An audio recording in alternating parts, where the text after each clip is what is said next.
నమస్తే, welcome to NCN news. నేను పుష్ప. ఈ బులెటిన్ మీకు సమర్పిస్తున్నవారు. నా పేరు డాక్టర్ వినోద్. నేను స్వాతి హాస్పిటల్ నందు జనరల్ అండ్ లాప్రోస్కోపిక్ సర్జన్ అండి. స్వాతి హాస్పిటల్ నందు లాప్రోస్కోపిక్ సర్జరీకి సంబంధించి ప్రత్యేకమైన ఏర్పాట్లు, ప్రత్యేకమైన పరికరాలు ఉన్నాయండి. ఇక్కడ లాప్రోస్కోపీ ద్వారా గాల్ బ్లాడర్లో రాళ్లకి ఆపరేషన్ చేస్తున్నాము. అలాగే అపెండిసైటిస్ 24 గంటల నొప్పికి, పేగు పూతకి, పేగుల్లో ఇన్ఫెక్షన్స్కి వీటికి లాప్రోస్కోపీ ద్వారా చేస్తున్నాం. అలాగే హర్నియా గిలకలకి, తర్వాత కిడ్నీలో స్టోన్స్కి వీటికి కూడా ఆపరేషన్లు అవి చేస్తున్నాము. అలానే థైరాయిడ్ సమస్యలకి ట్రీట్మెంటు మరియు ఆపరేషన్లు, అలాగే మొలలు, పైల్స్, ఫిస్చులా వంటి వాటికి కూడా ఆపరేషన్లు చేస్తున్నాం. కాలిపైన పుండ్లు, షుగర్ పుండ్లు వీటికి ట్రీట్మెంట్ చేయబడుతుంది. అలానే ఇక్కడ గర్భకోశ వ్యాధులు, ప్రసూతికి సంబంధించి డాక్టర్ స్వాతి గారు ఉన్నారు. వారు నార్మల్ డెలివరీ, సిజేరియన్లు, గర్భసంచి ఆపరేషన్లు, అలానే లాప్రోస్కోపీ ద్వారా గర్భసంచి ఆపరేషన్లు, అండాశయంలో నీటి కంతులు, ఇన్ఫర్టిలిటీ అంటే సంతానం లేని వారికి సంబంధించిన ట్రీట్మెంట్లు ఇక్కడ చేస్తున్నాము. సో దయచేసి దీన్ని సద్వినియోగం చేసుకోవాల్సిందిగా కోరుకుంటున్నాను. బులెటిన్ల ముందుగా హెడ్లైన్స్. మోర్తా గ్రామంలోని జడ్పీ హై స్కూల్ నందు 8వ తరగతి విద్యార్థులకు ట్యాబ్లు అందజేసిన ఎమ్మెల్యే జె. శ్రీనివాస్ నాయుడు. పేదల ప్రభుత్వానికి అండగా ఉందాం, ఎమ్మెల్యే జె. శ్రీనివాస్ నాయుడు. శరవేగంగా నిడదవోలు రైల్వే ఓవర్ బ్రిడ్జ్ నిర్మాణ పనులు.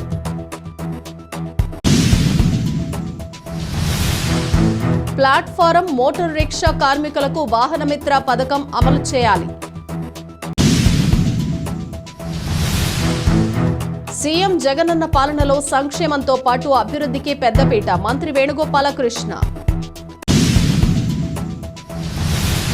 ప్రభుత్వ పాఠశాలల్లో పేద విద్యార్థులకు నాణ్యమైన విద్యా ప్రమాణాలు అందుతున్నాయని ఎమ్మెల్యే జె. శ్రీనివాస్ నాయుడు అన్నారు.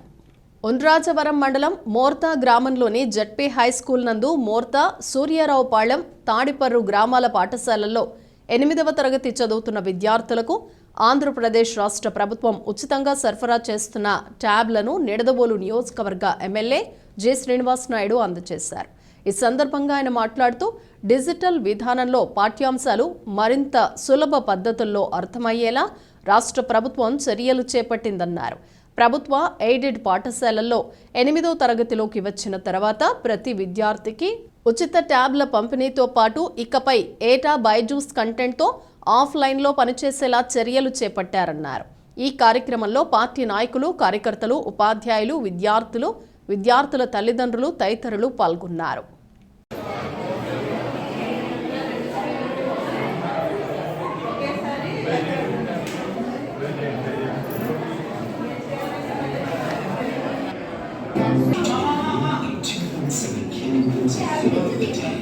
That's over 3 minutes.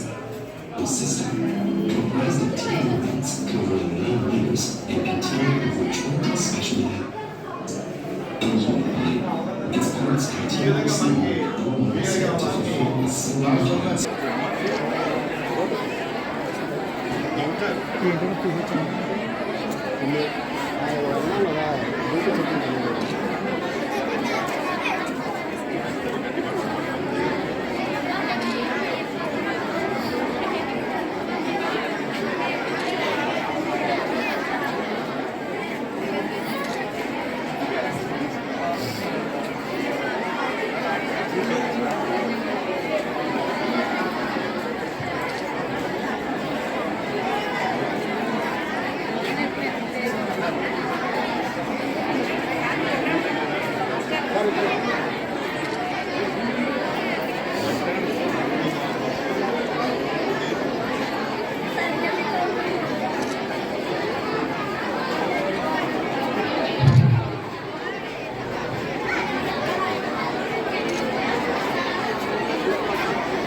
మన విద్యార్థులు లైన్లో మేడం గారు నెంబర్ చెప్పండి.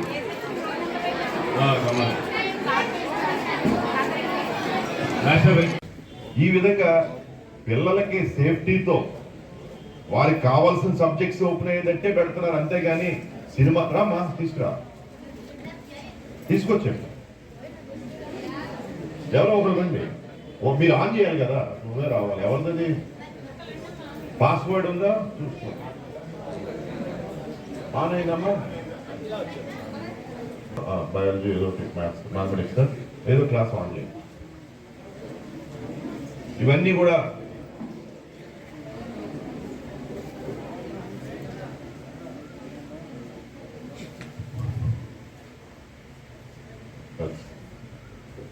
ఫుల్ స్క్రీన్ మీద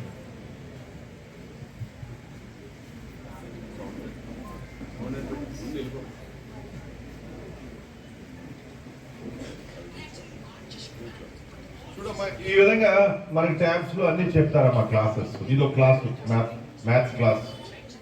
ఈ విధంగా మనకి ట్యాబుల్లో క్లాసులు అన్ని చెప్తారు. ఇవన్నీ దీనివల్ల ఏం ఉపయోగమో ఇలాంటి ట్యాబులు చెప్తే మీకు ఆల్రెడీ బుక్స్ ఉన్నాయి కదా, దీనివల్ల ఏం ఉపయోగం అన్నీ కూడా ఈజీగా అర్థమయ్యేటట్టు ఇగో అన్ని కూడా ఫొటోస్తో వీడియోస్తో చెప్పడం జరుగుతుంది. ఇది వేస్ట్ అంటున్నాడు చంద్రబాబు నాయుడు, ఇది వేస్ట్ అంటున్నాడు.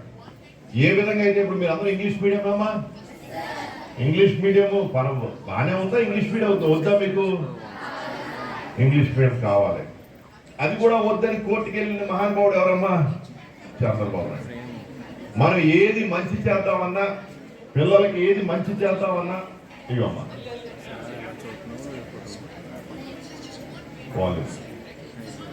ఇందులో లాక్ ఉంటుందమ్మా, ఇందులో లాక్ ఉంటుంది. ఇప్పుడు ఏదైతే క్లాసెస్ ఉన్నాయో అయ్యే వస్తాయి. ఇందులో సినిమాలు లేకపోతే ఏదో మన అవసరం లేని వీడియోలు అవన్నీ రావు. ఇందులో యూట్యూబ్లో అవన్నీ చూసుకుంటానికి ఉండదమ్మా. మీకు ఎప్పుడైనా చూడాలనుకుంటే లాక్ ఓపెన్ చేసి చూడవచ్చు పేరెంట్స్. అంతేగాని దీనికి టీచర్స్ అంతా లాక్ పెట్టారు కదా, ఇచ్చాం గారు పెట్టారు అని ఇవన్నీ చెప్పండి. టీచర్ పేరెంట్స్ మీటింగ్ ఉన్నప్పుడు కూడా ఇవన్నీ ఎక్స్ప్లెయిన్ చేయండి, ఏ విధంగా లాక్ పెట్టాము ఇవన్నీ. ఈ విధంగా పిల్లలకి చక్కటి చదువులు రావటం కోసం ఈరోజు పథకాలన్నీ పెట్టి స్కూళ్ళన్నీ బాగు చేసి ట్యాబ్లు ఇస్తూ క్లాస్ రూమ్స్ ఐఎఫ్బి ప్యానల్స్ పెట్టారమ్మా. ఇంకొక 5 వస్తున్నాయి. ఐఎఫ్బి ప్యానల్ అంటే మీరు పేరెంట్స్ వెళ్ళే ముందు వీలుంటే క్లాస్ రూమ్స్ కింద ఉన్నాయమ్మా, కింద ఉన్నాయి, ఓపెన్ చేసి పెట్టండి, వాళ్ళు చూస్తారు. నేను ఈ ఐఎఫ్బి ప్యానల్లో టీవీ స్క్రీన్లు ఇవన్నీ చెప్తుంటే చాలా మందికి తెలియకపోవచ్చు, పేరెంట్స్కి తెలియకపోవచ్చు, తల్లిదండ్రులకు తెలియకపోవచ్చు. క్లాస్ రూమ్ ఓపెన్ చేసి చూపించండి వచ్చిన వాళ్ళందరికీ. అమ్మా మీరు చైర్మన్ గారు ఆ పని చేయాలి. మీరు ప్రజా సంక్షేమం కోరే ప్రభుత్వానికి అండగా ఉండి ముఖ్యమంత్రిగా మరోసారి వైఎస్ జగన్మోహన్ రెడ్డిని ముఖ్యమంత్రిని చేసుకోవాలని ఎమ్మెల్యే జి శ్రీనివాస్ నాయుడు అన్నారు. వెంకటాయపురంలో సర్పంచ పోలిశెట్టి బాలాజీ ఆధ్వర్యంలో గడప గడపకు మన ప్రభుత్వం కార్యక్రమం నిర్వహించారు. ఈ సందర్భంగా ఎమ్మెల్యే ప్రతి ఇంటికి వెళ్లి ప్రభుత్వ పథకాలను వివరించి వారి సమస్యలను అడిగి తెలుసుకున్నారు.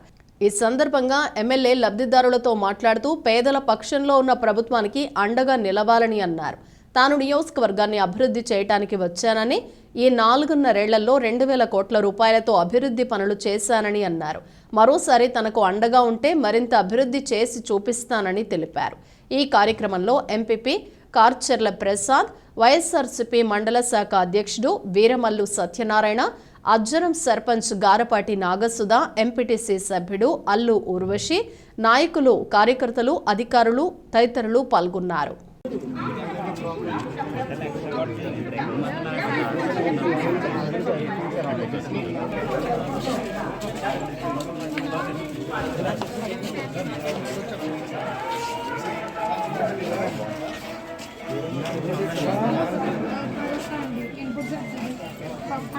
మొత్తం 4 లక్షలు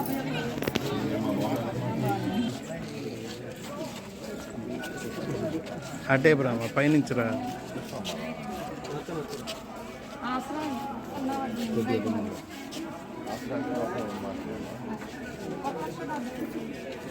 వచ్చేయమ్మా, ఏం చెప్పాలమ్మా నాకు రావచ్చు.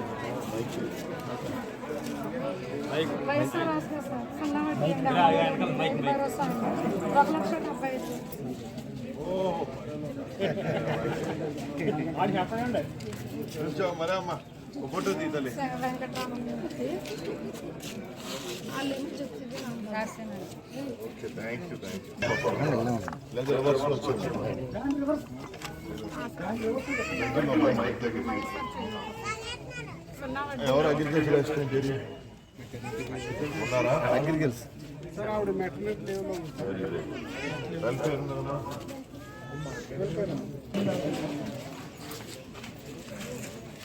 వైఎస్ఆర్ రాష్ట్రం అండి సన్నావడ్డీ చేయూతండి కాలనీలు 2,50,000 వచ్చేయండి ఏం చెప్పాలండి నాకు పెన్షన్ కాదండి వైఎస్ఆర్ రాష్ట్ర సన్నావడ్డీ చేయూత కాలనీలు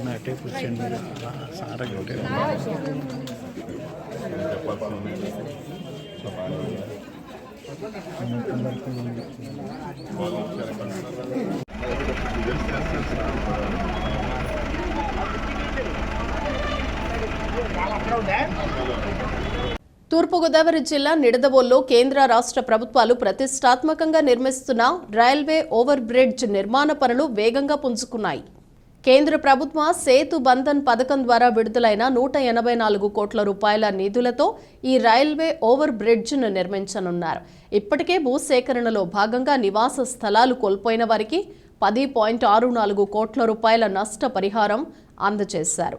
గత ప్రభుత్వ హయాంలో రూపుదాల్చుకున్న ఈ ఓవర్ బ్రిడ్జ్కి రైల్వేకు సంబంధించిన వరకు బ్రిడ్జ్ పూర్తి కావడంతో మిగిలిన భాగాన్ని రాష్ట్ర ప్రభుత్వం నిర్మించాల్సి ఉంది. నిడదవోలు ఎమ్మెల్యే జి శ్రీనివాస్ నాయుడు కృషితో రైల్వే ఓవర్ బ్రిడ్జ్ ప్రతిపాదనలను ఏపీ సీఎం జగన్మోహన్ రెడ్డి దృష్టికి తీసుకువెళ్లడంతో కేంద్ర ప్రభుత్వ సేతు బంధన్ పథకం ద్వారా విడుదలైన 184 కోట్ల రూపాయల నిధులను ఈ నిడదవోలు రైల్వే ఓవర్ బ్రిడ్జ్కు కేటాయించడంతో బ్రిడ్జ్ నిర్మాణ పనులు వేగం పుంజుకున్నాయి. నిర్వాసితులకు నష్టపరిహారం చెల్లించడంతో భవన యజమానులు స్వచ్ఛందంగా మార్క్ చేసిన ప్రాంతాన్ని పగులగొట్టి ఖాళీ చేసి ఓవర్ బ్రిడ్జ్ నిర్మాణ పనులకు సహకరిస్తున్నారు. ఓవర్ బ్రిడ్జ్ పనులు శరవేగంగా మొదలు కావడంతో ఎమ్మెల్యే జి శ్రీనివాస్ నాయుడు చేసిన కృషికి ప్రజలు హర్షం వ్యక్తం చేస్తున్నారు. ఇదే స్పీడ్తో ఈ నిర్మాణాలు చేపడితే రానున్న 18 నెలల కాల వ్యవధిలో ఈ నిర్మాణం పూర్తి కానుంది. నిడదవోలు ప్రజల చిరకాల కల నెరవేరనుంది.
బావా.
బులెటిన్లో షార్ట్ బ్రేక్ తీసుకుందాం.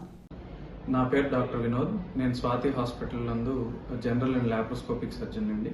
స్వాతి హాస్పిటల్ నందు లాప్రోస్కోపిక్ సర్జరీకి సంబంధించి ప్రత్యేకమైన ఏర్పాట్లు, ప్రత్యేకమైన పరికరాలు ఉన్నాయండి. ఇక్కడ లాప్రోస్కోపీ ద్వారా గాల్ బ్లాడర్లో రాళ్లకి ఆపరేషన్ చేస్తున్నాము. అలాగే అపెండిసైటిస్ 24 గంటల నొప్పికి, పేగు పూతకి, పేగుల్లో ఇన్ఫెక్షన్స్కి వీటికి లాప్రోస్కోపీ ద్వారా చేస్తున్నాం. అలాగే హర్నియా గిలకలకి, తర్వాత కిడ్నీలో స్టోన్స్కి వీటికి కూడా ఆపరేషన్లు అవి చేస్తున్నాము. అలానే థైరాయిడ్ సమస్యలకి ట్రీట్మెంటు మరియు ఆపరేషన్లు, అలాగే మొలలు, పైల్స్, ఫిస్టులా వంటి వాటికి కూడా ఆపరేషన్లు చేస్తున్నాం. కాలిపైన పుండ్లు, షుగర్ పుండ్లు వీటికి ట్రీట్మెంట్ చేయబడుతుంది. అలానే ఇక్కడ గర్భకోశ వ్యాధులు, ప్రసూతికి సంబంధించి డాక్టర్ స్వాతి గారు ఉన్నారు. వారు నార్మల్ డెలివరీ, సిజేరియన్లు, గర్భసంచి ఆపరేషన్లు, అలానే లాప్రోస్కోపీ ద్వారా గర్భసంచి ఆపరేషన్లు, అండాశయంలో నీటి కంతులు, ఇన్ఫర్టిలిటీ అంటే సంతానం లేని వారికి సంబంధించిన ట్రీట్మెంట్లు ఇక్కడ చేస్తున్నాము. సో దయచేసి దీన్ని సద్వినియోగం చేసుకోవాల్సిందిగా కోరుకుంటున్నాను. తూర్పుగోదావరి జిల్లా నిడదవోలు ఎర్నగూడెం రోడ్లో ఐఎఫ్టియు అనుబంధ ఆదర్శ ప్లాట్ఫామ్ రిక్షా వర్కర్స్ యూనియన్ సమావేశం యూనియన్ ప్రెసిడెంట్ కోనేటి మల్లేశ్వరరావు అధ్యక్షతన నిర్వహించారు. ఈ సమావేశంలో యూనియన్ గౌరవాధ్యక్షులు పిచ్చా సూర్యకిరణ్ మాట్లాడుతూ, దశాబ్దాలుగా ప్లాట్ రిక్షా కార్మికులు ఎండకు ఎండుతూ, వానకు తడుస్తూ రోడ్ల పక్కనే తమ జీవనోపాధి పొందుతున్నారని, కరోనా నుంచి నేటి వరకు కేంద్ర రాష్ట్ర ప్రభుత్వాలు ఏ విధమైన ఆర్థిక ప్రయోజనాలు ఈ కార్మికులకు అందించలేదన్నారు. ఐఎఫ్టియు జిల్లా సహాయ కార్యదర్శి ఈమని గ్రీష్మకుమార్ మాట్లాడుతూ, సమాజంలో అట్టడుగు శ్రామిక వర్గంగా రిక్షా కార్మికులు చిన్న చిన్న భవన నిర్మాణదారులకు తమ సేవలందిస్తున్నారని, మారుతున్న టెక్నాలజీకి అనుగుణంగా వారి వాహనాలకు మోటార్లు అమర్చుకోవటం ద్వారా మారుతున్న కాలంతో పోటీ పడుతున్నారని, కావున ఆంధ్రప్రదేశ్ రాష్ట్ర ప్రభుత్వం మోటార్ రవాణా కార్మికులకు అమలు చేస్తున్న వాహనమిత్ర పథకం మోటార్ల ద్వారా నడిచే ప్లాట్ఫారం రిక్షా కార్మికులకు కూడా అమలు చేయటం ద్వారా వారికి స్వయం ఉపాధి కలుగుతుందని, శ్రమజీవుల పట్ల తమ ప్రభుత్వ చిత్తశుద్ధిని నిరూపించుకోవాలన్నారు. ఈ కార్యక్రమంలో యూనియన్ నాయకులు సిర్రా వీరరాఘవులు, ముప్పిడి ప్రకాశం, లంకాడ గణపతి, తోరం సూరిబాబు తదితరులు పాల్గొన్నారు. నిడదవోలు ఈ పరిసర ప్రాంతాల్లోనే కాదు, అందులో రాష్ట్రాల్లో అట్టడుగు శ్రామిక వర్గంగా రిక్షా కార్మికులు వాళ్ళ ప్రధాన పాత్రలో ఉన్నారు. చిన్న చిన్న ఇళ్ళు కట్టుకునేటువంటి వాళ్ళకి గృహ నిర్మాణ సామగ్రిని చేరవేయడంలో వీళ్ళు ప్రధాన పాత్ర వహిస్తూ ఉన్నారు. ఆటోలు ఖర్చులు భరించలేనటువంటి వాళ్ళు, అలానే చిన్న సామాగ్రి కొనుక్కునేటువంటి వాళ్ళు అద్దాలు కానీ, కిటికీలు కానీ, కలప కానీ, ఐరన్ కానీ ఇలాంటి వస్తువులు కొనుగోలు చేసినటువంటి గృహ నిర్మాణదారులు ప్లాట్ రిక్షా కార్మికుల యొక్క సేవల మీద ఆధారపడి వాళ్ళు ఇల్లు నిర్మాణం చేసుకుంటూ ఉన్నారు. అదే వాహనం పెట్టుకోవాలనుకుంటే దానికి వందలాది రూపాయలు, వేలాది రూపాయలు ఖర్చు అవుతుంది. అలా కాకుండా ఈ చిన్న ప్లాట్ రిక్షాల ద్వారా తమ గృహ నిర్మాణ సామగ్రిని ఇళ్ళకి చేరవేయడం వల్ల అతి తక్కువ ఖర్చుతోటి ఇల్లు పూర్తవుతున్నటువంటి పరిస్థితి ఉంది. అయితే ఈ పాత్రలు పోషిస్తున్నటువంటి ఈ సేవా రంగంలో ఉన్నటువంటి ప్లాట్ రిక్షా కార్మికులు ప్రభుత్వం నుండి ఏ విధమైనటువంటి సహకారం పొందలేకపోతూ ఉన్నారు. ఏ విధమైనటువంటి ఆర్థికంగా కూడా ప్రభుత్వం ఏ విధంగా ఆదుకునేటువంటి ఏ ఒక్క పథకాన్ని కూడా వీళ్ళకి కల్పించలేదు. ఆటోలు నడుపుకునేటువంటి వాళ్ళకి చాలా వాహన మిత్ర అనేటువంటి పథకాన్ని తీసుకొచ్చి ప్రభుత్వం ఆర్థికంగా సహకారం అందిస్తూ ఉంది. మరి అట్టడుగు శ్రామిక వర్గమైనటువంటి ప్లాట్ రిక్షా కార్మికుల్ని ప్రభుత్వం ఎందుకు విస్మరిస్తుందని మేము ప్రశ్నిస్తూ ఉన్నాం. ఈ ప్లాట్ రిక్షా కార్మికులకు కూడా మోటార్లతో వాహనాలు ఇవాళ నడుస్తూ ఉన్నాయి. గతంలో అంటే కేవలం కాలుతో తొక్కేటువంటి రిక్షాలు ఉండేటువంటివి. టెక్నాలజీ అభివృద్ధి చెందినటువంటి క్రమంలో ఈ వాహనాలకి, ప్లాట్ రిక్షాలకి మోటార్లు బిగించుకొని ఖర్చుతో కూడుకున్నప్పటికీ కూడా తమ శక్తి సరిపోని నేపథ్యంలో రిక్షాలు లాగడానికి ఈ మోటార్లు బిగించుకున్నారు. మరి వీళ్ళకు కూడా ఆర్థికంగా ప్రభుత్వం ఆదుకోవాలని. నవరత్నాల్లో భాగంగా రాష్ట్రంలో అర్హత కలిగిన ప్రతి పేదవాడికి సొంత ఇంటి కలను నెరవేర్చిన ఘనత రాష్ట్ర ముఖ్యమంత్రి వైఎస్ జగన్మోహన్ రెడ్డిదేనని జిల్లా ఇన్ఛార్జ్ మంత్రి చెల్లుబోయిన శ్రీనివాస్ వేణుగోపాలకృష్ణ అన్నారు.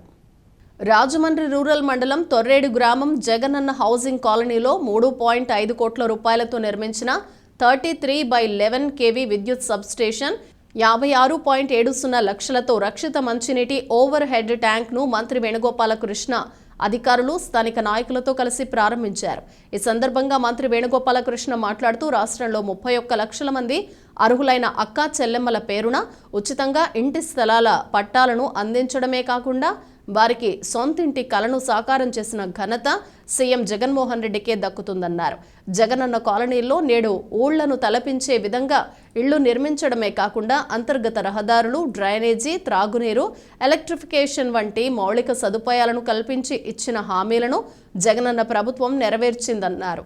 ఈ కార్యక్రమంలో విద్యుత్ శాఖ SE TVSN Murthy, AE Narayana Reddy, MPDO D Srinivasarao, అధికారులు, స్థానిక నాయకులు తదితరులు పాల్గొన్నారు.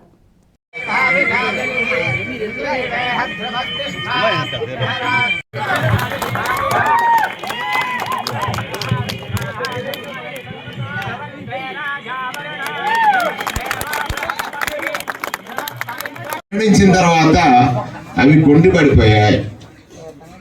అవి కుంటిపడిపోతే నా తండ్రి ఆశయాన్ని కొనసాగించాలని, అంటే ఆయన చనిపోతే ఒక 640 మంది చనిపోయారు.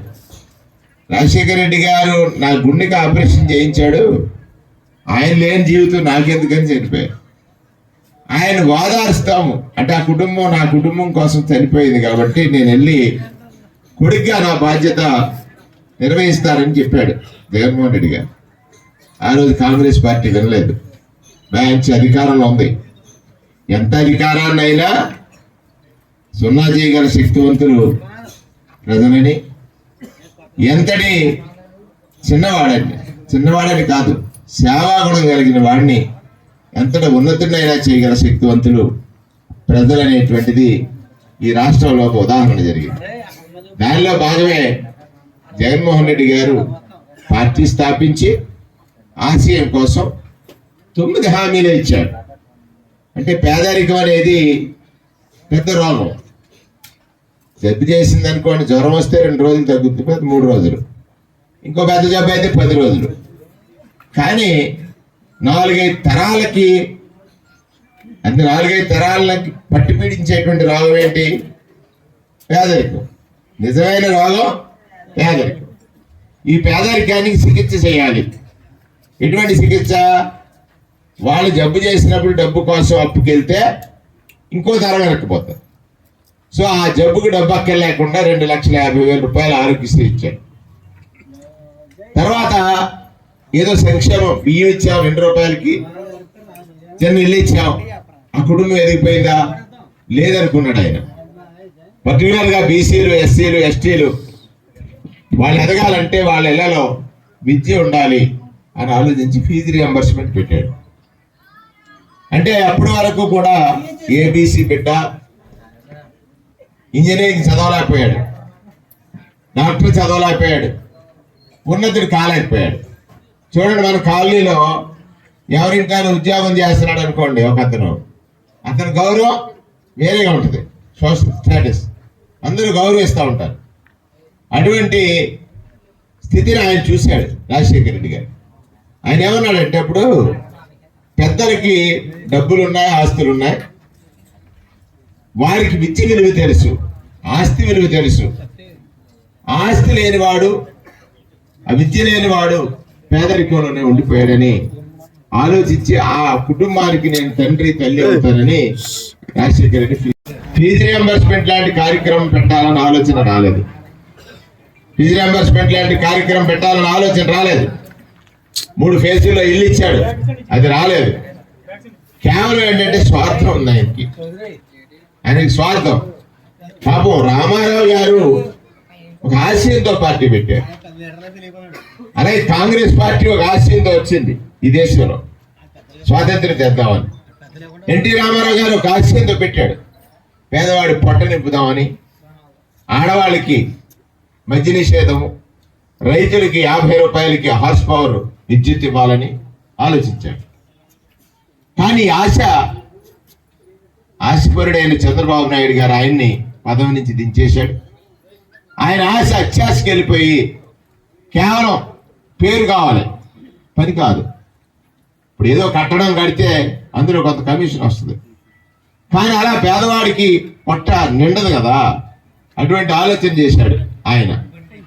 తర్వాత కాలంలో కాంగ్రెస్ పార్టీ మళ్ళీ అధికారంలోకి వచ్చినప్పుడు రాజశేఖర రెడ్డి గారు ఇలాంటి మంచి పనులు చేశారు.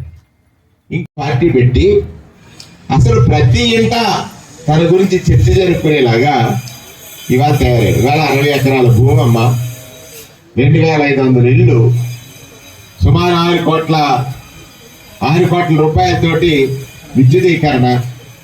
అంటే ఒక సబ్స్టేషన్ రావాలంటే ఎంత కష్టం, దానిలో లైన్ వేయాలంటే ఎంత కష్టం. అలాగే ఒక 50 లక్షల రూపాయలతోటి త్రాగునీరు అవసరాలు తీర్చడానికి కార్యక్రమం. ఇవన్నీ జరుగుతున్నాయంటే కారణం ఏంటి? ఒక ఆశయం ఉన్నటువంటి వ్యక్తి. ఈయనకో కష్టం వచ్చింది, అదే 2 సంవత్సరాలు కరోనా వచ్చింది. కరోనా వచ్చినప్పుడు మనందరికీ ఒక చిన్న విషయం చెప్పాలి మీకు. మనం ఒక పచ్చని చెట్టు చూస్తాం, అంటే వేరు ఉంటుంది, వేరులోంచి నీరు బాగా లాగితేనే కాండం లావు అవుతుంది. ఈ ఖాతాలోకి డబ్బు వస్తుంది, అమ్మఒడి వస్తుంది, ఆసరా వచ్చింది, చేయూత వచ్చింది, పెన్షన్ వచ్చింది, చేదోడు వచ్చింది, ఇంటి స్థలం మురుగులు వచ్చింది, ఇల్లు కట్టుకోవడానికి అవకాశం వచ్చింది. ఒక ఆయన అంటారు, ఎవరు కొంతమంది చెప్తారు, రోడ్డు లేదు బాబు, అమ్మ నీకు ఇంటి స్థలం ఇచ్చాడు, 4.5 సంవత్సరాల్లో 14 ఏళ్ళు ముఖ్యమంత్రి చేసినటువంటి వ్యక్తి చేయలేని పనులు 4.5 ఏళ్లలో జగన్మోహన్ రెడ్డి గారు చేసి చూపించాడు. దానికి తోడు ఇవాళ మా ఈ కాలనీ ఇంత అందంగా ఉండడానికి కారణం ఇప్పుడు సత్యనారాయణ గారు రియల్ ఎస్టేట్ చేస్తారు. ఆయన ఎలాగైతే రియల్ ఎస్టేట్ లో గొప్ప రోడ్లు వేసి గొప్పగా ఇమ్యూనిటీస్ క్రియేట్ చేస్తాడో, ఈ కాలనీలు కూడా అలాగే క్రియేట్ చేసినందుకు ఉప్పులు సత్యనారాయణ గారిని మనస్ఫూర్తిగా నేను అభినందిస్తాను. ఇవి బులెటిన్ విశేషాలు. మరో బులెటిన్లో మళ్ళీ కలుద్దాం. అంతవరకు సెలవు, నమస్తే.